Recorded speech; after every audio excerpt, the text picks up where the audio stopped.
Real talk, the metaphor messiah, man. I got this one. Let's go.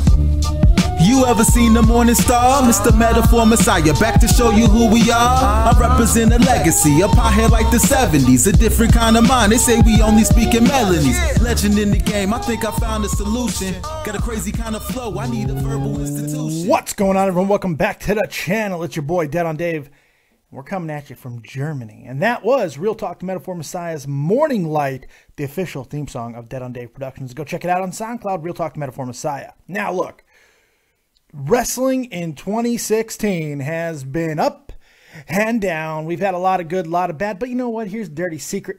That's every single year. Every year has the exact same ups and downs. No year is great from beginning to end in the confines of wrestling. Not even in one organization, let alone the entire industry. So at the end of the year, all of us talking douchebags who enjoy this business, we try to do our best to highlight the best, the worst, and the what the f of professional wrestling. And that's exactly what I'm going to do. Keep in mind, I'm not an expert. I'm just a guy who loves this stuff. Been watching wrestling my entire life, and I absolutely love it. So I thought I'd give my unique perspective on the year in wrestling in 2016. Now look, I'm not saying it's going to be the best, but it certainly is going to be the only fat guy in a Star Wars scarf. I can tell you that. All right, shout out to my wife for an awesome Christmas gift. Oh. All right, so let's get right into it, man. It's been an interesting year. And I'm not going to touch on everything. I can't possibly. The people that I'm touching on already is copious. There's a lot of people that I'm talking about, but there's a lot of people that I'm leaving off, and I want to make sure that people understand that I am not snubbing anybody in wrestling. There's just simply too much to cover. So real quick, I want to give these individuals a lot of credit for the year that they had in 2016, because amazing years. Sasha Banks, Charlotte. Some people have not been happy with what they have done this year together. Me personally, I've enjoyed almost every single match, and it's helped them both look better and get more over in the process. I don't think it's hurt the women's division by any stretch. Jay Lethal, you can make an argument that he was one of the best champions in all of wrestling this year. Incredible run that he had. Jay Lethal, if not now for WWE, then never. It's really that point. He's never going to be higher, more wanted. His value is never going to be better than it is at the moment. Jay Lethal, I absolutely love what he's been doing. He's not my favorite guy in the world, but what he does day in, day out, the way he's ground, he just grinds, man. He never stopped grinding from when he was just an impersonator, oh yeah, in TNA, to the things that he's doing now in Ring of Honor. I mean, Jay Lethal. Will Ospreay and Ricochet, okay? Two guys that collectively, together, kind of sent shockwaves to the wrestling world with their highly over-the-top, acrobatic wrestling style. Once again, showing that a match, wrestling, whatever you want to say, is not done in any one particular form, but it's always going to be polarizing. What Ospreay and Ricochet did in that match was absolutely incredible, but it's not for everybody, nor should it be. That's what's kind of the beauty of wrestling, and it's going to be a common theme later on in this show. Kota Ibushi, really nice year coming off of a little bit of injury worries and woes for him. Did some great stuff in WWE, and now he's closing the year out strong back in New Japan. So you got to be happy with what Kota's done. As far as WWE goes, Kevin Owens, I'm not going to highlight him too much, even though he probably should be a bigger highlight than what I'm going to give him. I just think he goes without saying. He's Kevin Owens. Since the second he walked into the WWE and many years before, he's just consistently great. And I love Kevin Owens. The final guy I want to give a little bit of love to, Kenny Omega. Somebody I do not talk about nearly enough on this channel because I'm just not into this iteration of the Bullet Club. But Kenny Omega is making me a fan. He is turning me into a fan. The guy, his work just continues to get better. Yeah, can he be a little corny and cheesy at times? Yes, he can, but people in wrestling are very much prone to that. Fact is, he's a great worker. He can talk. He's got nice natural charisma. He's got a good look to him. Kenny Omega is certainly a star in the wrestling world, and whether or not he ever comes to WWE, but he's a guy that I would certainly love to see in WWE, along with everybody else that I mentioned, Jay Lethal, Ospreay, Ricochet, all of them, Ibushi, obviously, and some of the others that we're going to talk about a little bit later on. So those are the ones that I really wanted to touch on just a little bit, but let's get into the crux of the best, worst, and what the of wrestling in 2016. And I think we got to start with a what the yes, that's right, a what the that's going to be annoying, but I'm going to do it the entire show, and you're going to like it. Let's start with that, because we got something, a storyline to talk about. So where do we begin? Let's start right here. Just when you thought one word couldn't get more annoying or more controversial, Bill Goldberg sprang back into the wrestling world, into our hearts and minds this year when he started making waves, making rounds that he was going to be in the new WWE 2K17 video game. And I think when that happened, most wrestling fans, the smarks, the douches, the people who think they know better than everybody else, they start, even the comments. I mean, this was kind of a writing on the wall type of deal. So maybe it's not, I'm going to trash the wrestling douches enough during this show. So I don't think I need to put this one at their feet, because this one was kind of obvious. Goldberg returning to WWE because of the whole thing with WWE 2K17 and all of that. And of course, his first opponent was going to be his last opponent back at WrestleMania. His last fight ever was 12 years ago. It was Brock Lesnar, and that was who his one fight was going to be in WWE. Now, the thing about this, the build was very, very strong. It was very good. They did and said all the right things. Goldberg had a few missteps, and he certainly looked every bit of 50. However, the match had hype at Survivor Series. It had hype that it could not possibly live up to. So what did WWE decide? We're not even going to try. We're going to go in such a different direction. Nobody really thought it was possible. Some people saw it coming. I mean, I mentioned the possibility, but I didn't think they would ever in a million years decide to actually do it. Goldberg squashing Brock Lesnar in seconds. Very knee-jerk reaction. Some people think it was absolutely brilliant because of how out of the realm of possibility it seemed to be. Others were repulsed by this because, traditionally thinking, Brock Lesnar should have dumped his first clean loss in 3 years to somebody who was going to help the company. Now, of course, nobody really knew what was going to happen after that, with Bill Goldberg deciding to stay with the company and go on an extended run. Although we really haven't seen him since this moment, but WWE assures us he is coming. In fact, he will be coming in the Royal Rumble in just a little while, less than a month away. Royal Rumble, WrestleMania season, we're going to see more Bill Goldberg, and undoubtedly more Bill Goldberg and Brock Lesnar. Now, whatever you think of that, time is going to tell if this was all a good idea. I don't know at this point. I have no idea. I couldn't tell you. I'm still very torn on that, because part of me is like, the moment I marked out for that moment because it was so unexpected. It was just one of those grab your head, but maybe not for the right reasons, So that was a tough one for me, and it still is to this very moment. However, whenever you can shock the wrestling community, you're kind of tempted to do so. And they did do that. So whether you feel happy about that situation or a little deflated, whatever the reasons turn out to be, it's all going to hinge on the execution from this point on. So we'll see. So that's the first moment, but we got a lot more to get to. And you want to talk about perplexing, you want to talk about weird, you want to talk about unexpected. Well, 2016 can't be looked back on without looking at this next guy. No Chin Jim. That's right, James Ellsworth, or as I like to call him, the luckiest guy in wrestling in 2016. Like, he was just a random local jobber for Strowman, But he had a unique look. And he did utter a very memorable line. I think it was like a man with two fists stands a fighting chance or some shit like that. And all that led to him getting the attention of the vaunted, hardcore, smart, hipster wrestling crowd.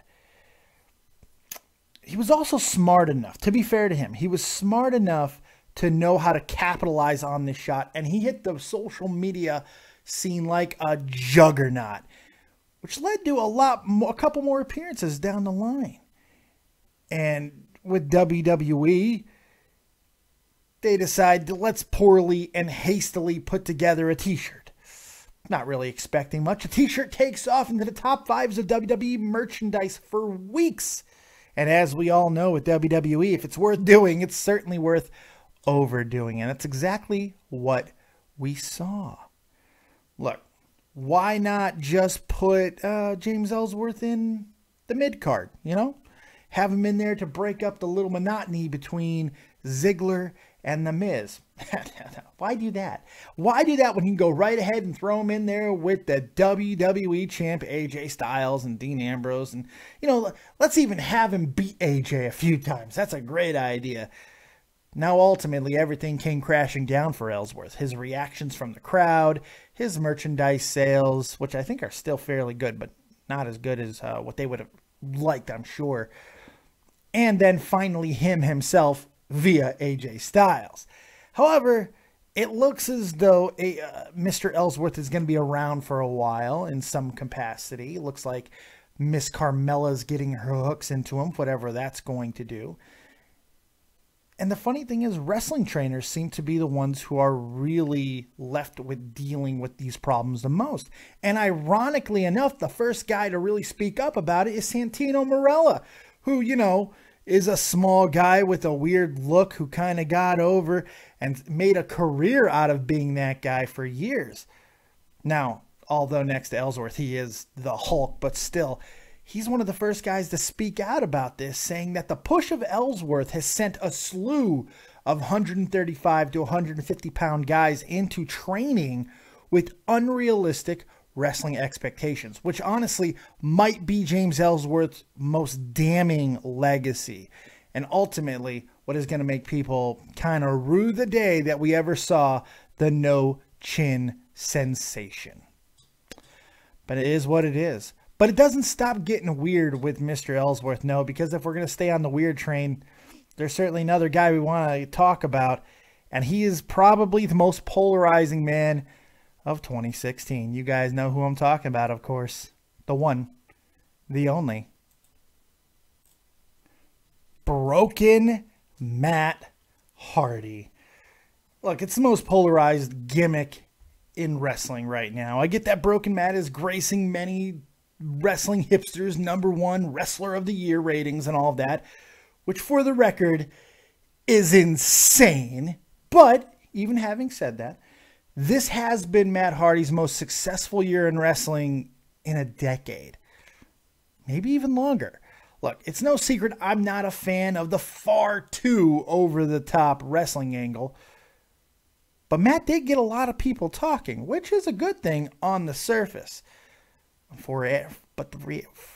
Unfortunately, the reality is that for every good thing that you could say about the creativity and such, if you're being honest, you have to caveat that with a even though. The truth is in the numbers, kids. The Hardy deletion matches are getting more and more overproduced, more meta, more backyard wrestling reminiscent, and ultimately less popular. Fewer and fewer people are watching than they did just 6 months ago. People are starting to tune out of this because no matter what some people want to lead you to believe, this has been done before. All of this. A little turned up from some of the other angles that we've seen in the past, but weird, broken style angles are nothing new.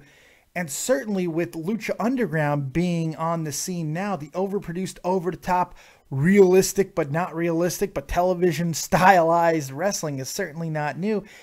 And Broken Matt just kind of encapsulated all of those things into one. But what does it have in common? All the things in the past and even the Attitude Era stuff that went this far and beyond, and including Lucha Underground, doesn't work.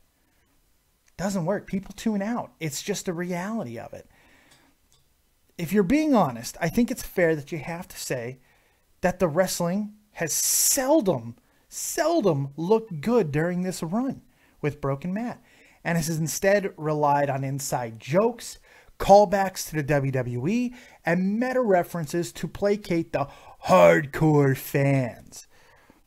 The problem with that is that, once again, wrestlers and those hardcore fans have overestimated how big that subsection is. Now, you guys aren't going to like what I'm about to say. Some of you are not going to like what I'm about to say because you probably call yourself a hardcore wrestling fan. There's no such thing. It's just being a douchebag. I'm just a fan, you know, and I think most people should be hardcore wrestling fans. You know, I'm not talking about ECW hardcore. I'm talking about, like, I'm a hardcore fan, baby. I'm into it, like, more than you. The problem is most people in the upper echelons of wrestling have realized that that term is very exclusive, exclusionary. It drives people away.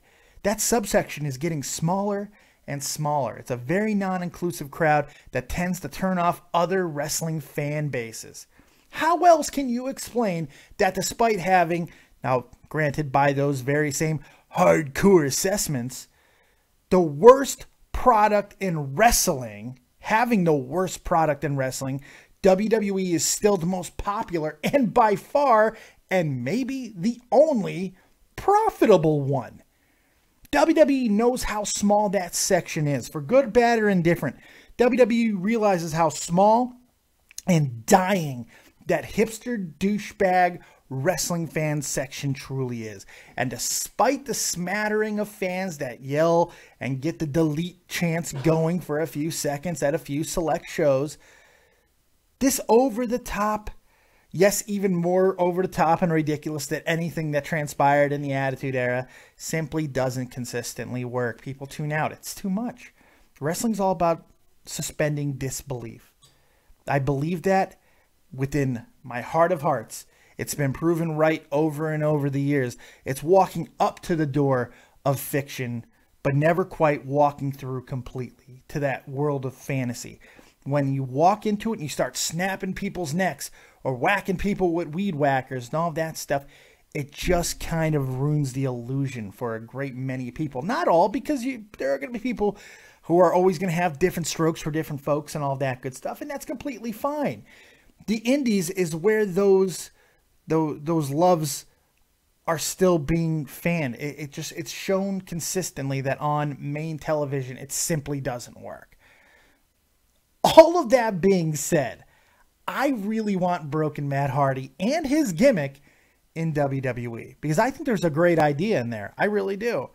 It's just buried under a lot of insanity, and it might need a filter.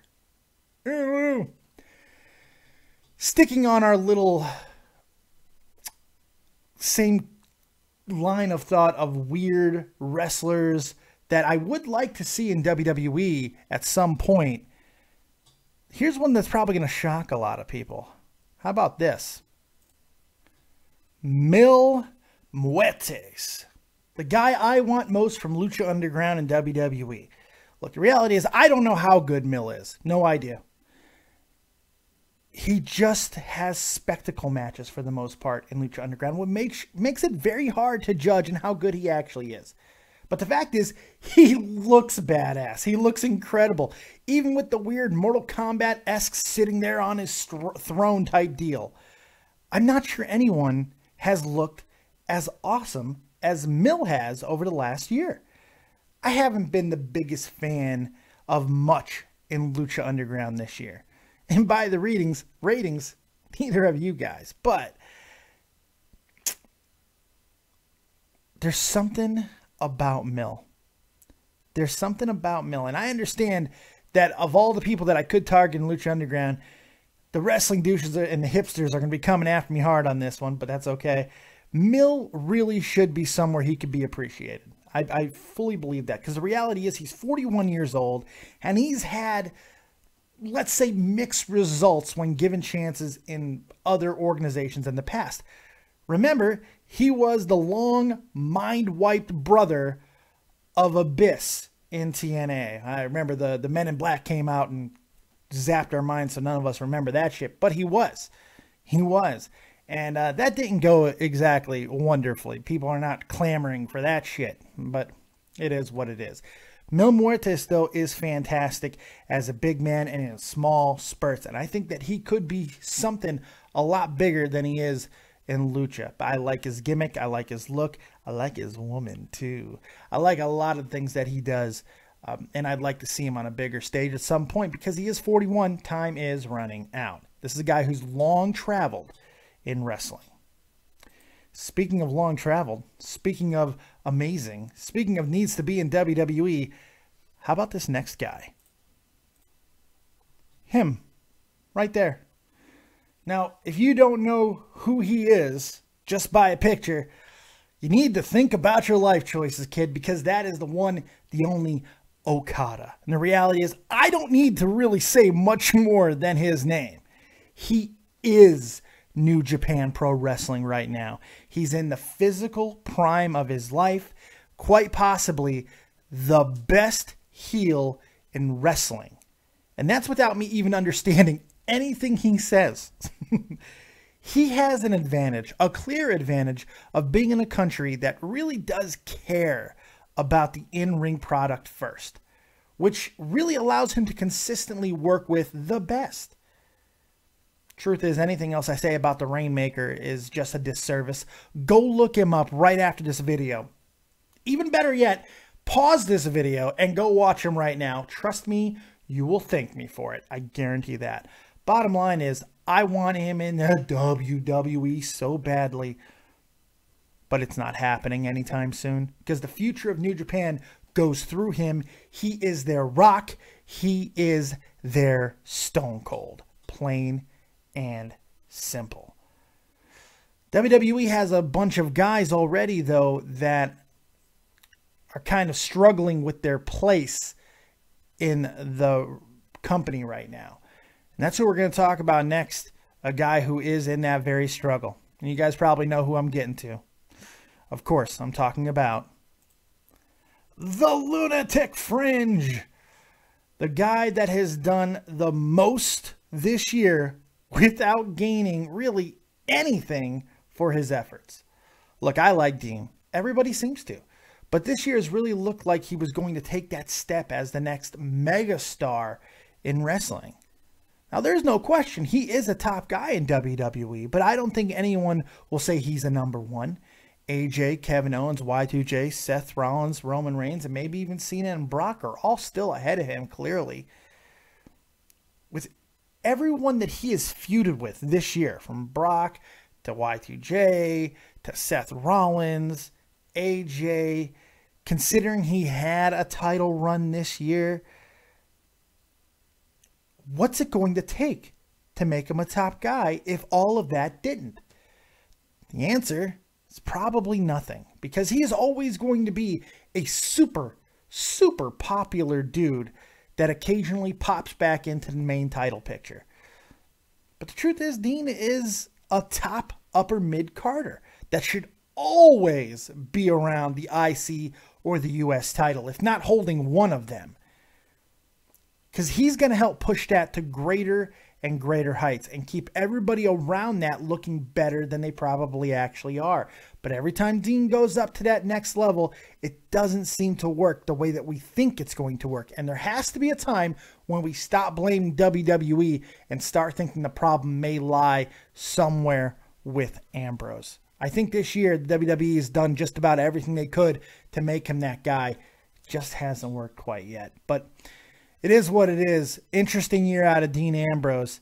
Speaking of interesting, speaking of unexpected, you cannot talk about 2016 without talking about the next guy. A guy that I don't think any of us thought we would be talking about in 2016. You know who I'm talking about, baby. That's right. Break out your lists. Break out your scarves. I got mine on already. It's Y2J, baby. The run that Chris Jericho is on was not meant to last this long. But it has arguably, I think more than arguably, been his best return, run, whatever you want to call it, since he started making these returns way back in 2007. He's put over a hell of a lot of talents during this time, and I feel he has shown that there really is still such a thing as winning matches while still helping your opponent look better than he entered. That's the mark of a true champion, a true all-time great, a true legend.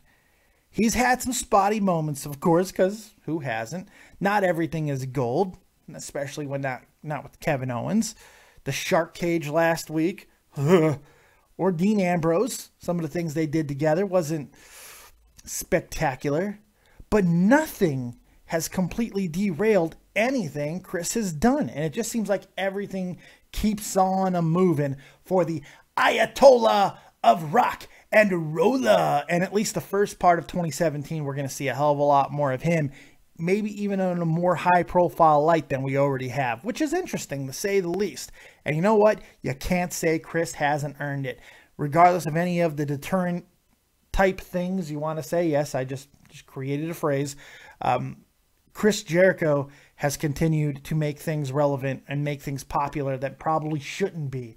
The list, the scarf, drink it in, the whole shebang-a-bang. Chris is constantly there at the forefront of innovation, creativity, and just being awesome. Now, Chris, unlike broken Matt Hardy, seems to be able to reinvent himself consistently without ever going to that place of, ugh. Because Chris understands what I think some of us understand. You simply don't have to. So that is just my opinion. Now, coming off of Chris Jericho, it's hard to think about who to talk about next. So I decided to go to a completely different place. And I want to talk about a guy who may not be the #1 wrestler of this year, while maybe being the best guy this year. Certainly my favorite. I know that might not make a lot of sense, but it will in a moment. But he's also a guy who I think 2017 is going to be huge. And if you're a fan of this show, if you're a fan of this channel, you know who I'm about to talk about. He's the guy that is literally my answer for every question when it comes to saving wrestling. He's the king. You know who I'm going to.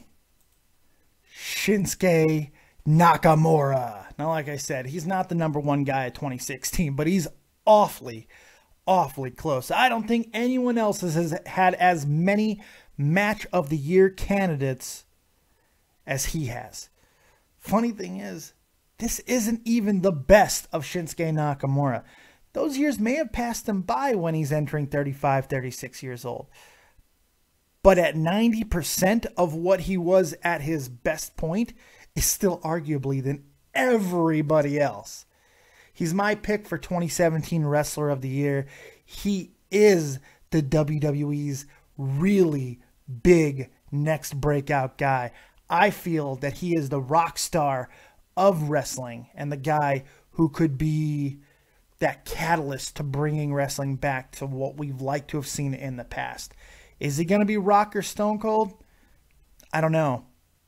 But I think he's going to get us closer to that than anyone else thought possible.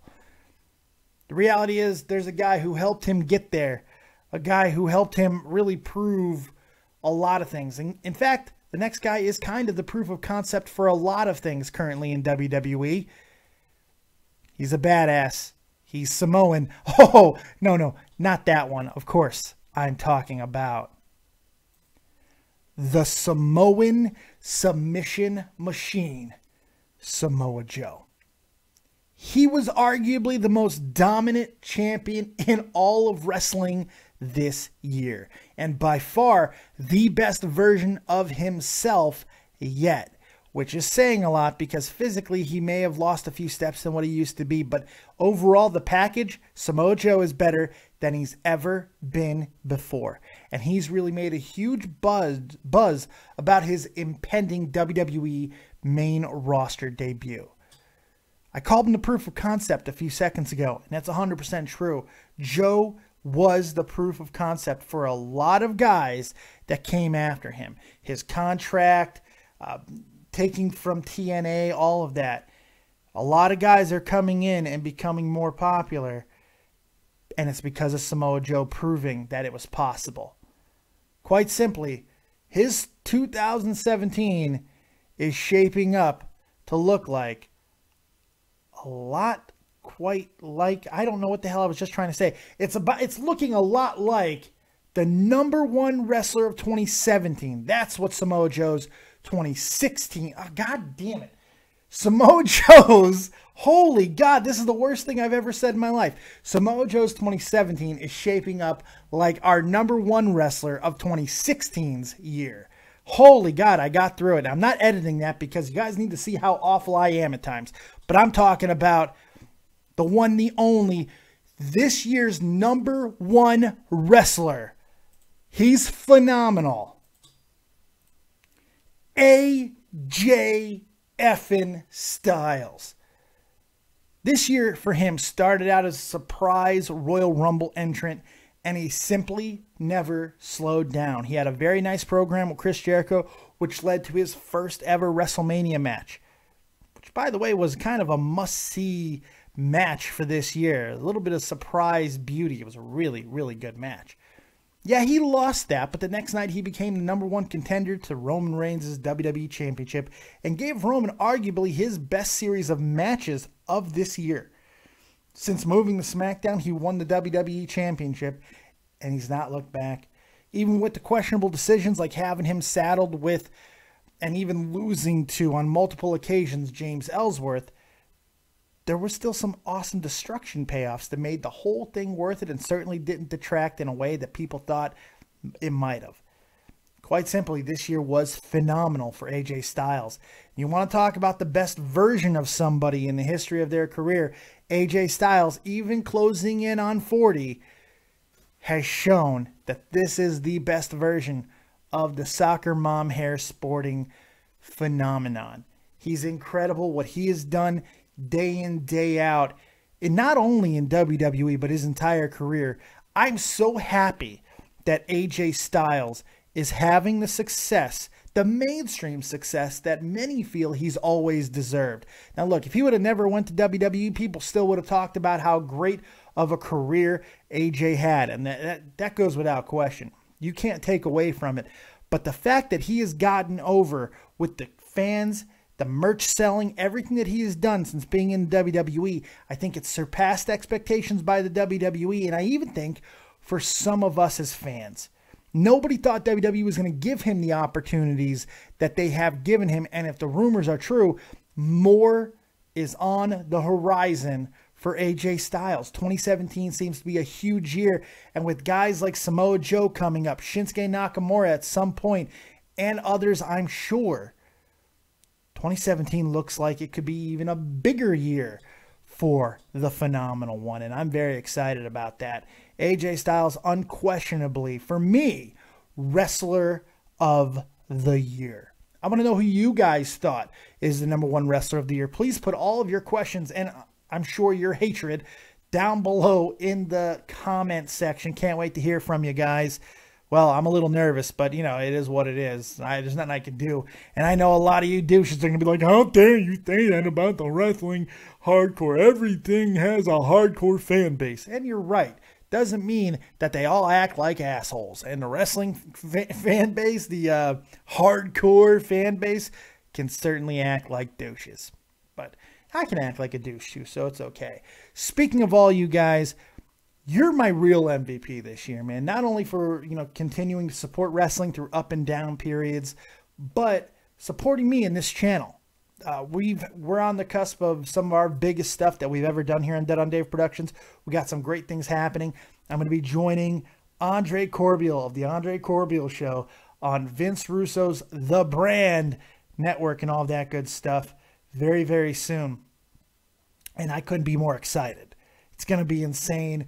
2017 looks like the year of the copious one, and it's all because of you guys. So thank you so much for all of that. Thank you, Tommy C, for everything that he's done to help me grow. And I mean, thanks for fighting with a bigger YouTuber, Tommy. I appreciate that. That's always great. And everything else that has happened this year, the people that I've met, the people that have come into my life, the people who have changed the course of this channel. Of course, I'm talking about people like Jake Link with my Nerd and the Jerk show that I love so much. Go check it out. Aeon, who is now becoming a member of Nerd and the Jerk. there are so many things that's happening. New graphics people like Guncannon, who has just done so many things for me with his new graphic design company, Iron Knight Graphics. Make sure you check him out. That's to take nothing away from the one and only, my amazingly good buddy, Sal, the copious graphics guru, who I haven't talked to in a very long time. I hope he's okay. I really do. I have no idea where the guy is, but I do hope that he's all right, and I can't thank him enough for everything that he's done for this channel as well. So that's all I can really say, is just everybody who's been around that has done stuff for this channel, people that I've forgotten to mention, I really do apologize. SparxyDriod for the new logo that you see down there. She did an amazing job. People who've done some music or some other things. The Hound, who did a great promo for Real Talk to Metaphor Messiah. Speaking of music for the channel, I mean, it's been an incredible year. I cannot thank you guys enough, but you guys watching day in, day out, the Pittsburgh boys, the Fakes, the Joe Martins, the Sleeping Angels, all of you guys, the people who are here day in, day out. This doesn't go without you guys, so thank you so much. And I know that people are going to be mad that I didn't mention everybody in the world, but I can't. The Terry Snow Queens, you know, all of you guys, man, come on. You guys know who you are. Frenchie Benz, all of them. Thank you so much. So we're going to keep doing our thing, and I hope you guys enjoy everything that we do on this channel, because I do it for you guys, because I love it so damn much. So thank you very much for joining us right here on Dead on Dave Productions. As always, if you don't have talent, have talented friends. Keep it copious, folks. And peace.